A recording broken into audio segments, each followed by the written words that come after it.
প্রথমেই হৃদয়ের সমস্ত তৃপ্তি আবেগ দিয়ে পরম করুণাময় আল্লাহর দরবারে শুকরিয়া আদায় করছি।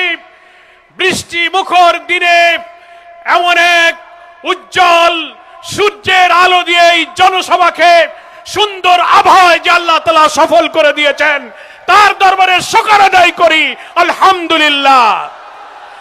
দূর দূরান্ত থেকে লক্ষ লক্ষ মানুষ সার্কিট হাউসকে জনসমুদ্রে যারা পরিণত করেছেন, সংগ্রামী বীর জনগণকে আমরা 11 দলের পক্ষ থেকে মোবারকবাদ জানাচ্ছি।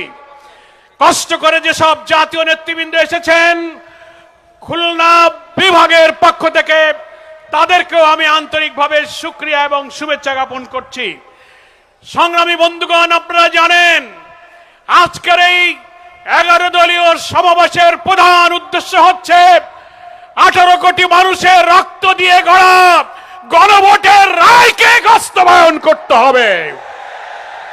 নির্বাচনের 4 মাস পার হয়েছে, ক্ষমতাসীন দল জাতির সাথে যে কথা দিয়েছিল সে কথা রাখেনি, 180 ডিগ্রি কথা উল্টায় দিয়েছে। গণরায় কি ছিল? প্রধানমন্ত্রীর সীমাহীন ক্ষমতার লাগাম টানতে হবে, রাষ্ট্রপতি প্রধানমন্ত্রীর ক্ষমতার ভারসাম্য, সাংবিধানিক পদ, অন্যান্য গুরুত্বপূর্ণ পদে দলীয়করণ চলবে না।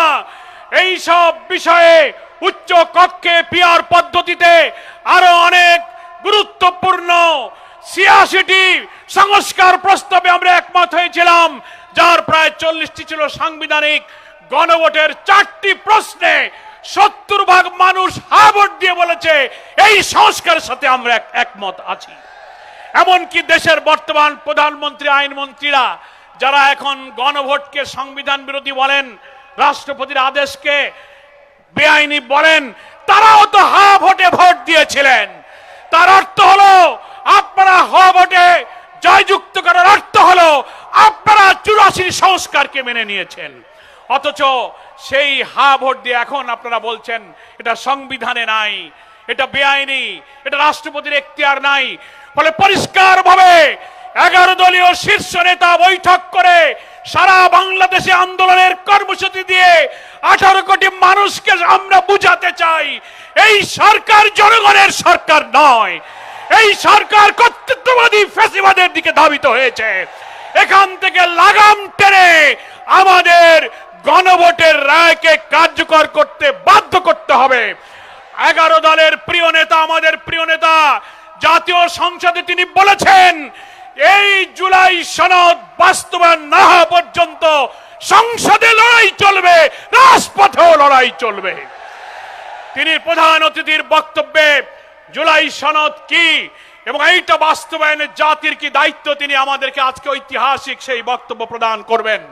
জনদুর্ভোগ সীমা ছাড়িয়ে গেছে, খুন, ধর্ষণ, লুটপাট, মসজিদে বসে খুন, শিশু ধর্ষণ, লোমহর্ষক হত্যাকাণ্ড, চাঁদাবাজিতে আজকের সব সন্ত্রাসের রাজত্ব তৈরি হয়েছে।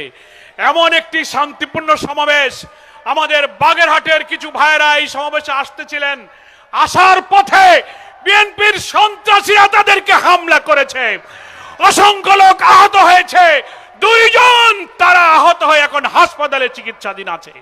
তাহলে এত শান্তিপূর্ণ সমাবেশ, এখনই আপনারা সন্ত্রাস শুরু করে দিলেন। ফলে এই খুলনা বিভাগ 11 দলীয় বিরোধী দলের উর্বর জনপদ হচ্ছে খুলনা বিভাগের 10টি জেলা, 36টি নির্বাচনী আসনের 25টি আসনে খুলনা বিভাগে আমরা বিজয়ী হয়েছি। কি বলেন, ঠিক কিনা? ফলে খুলনা বিভাগে যদি আলাদা সরকার হতো তাহলে 11 দলের সরকার প্রতিষ্ঠিত হতো।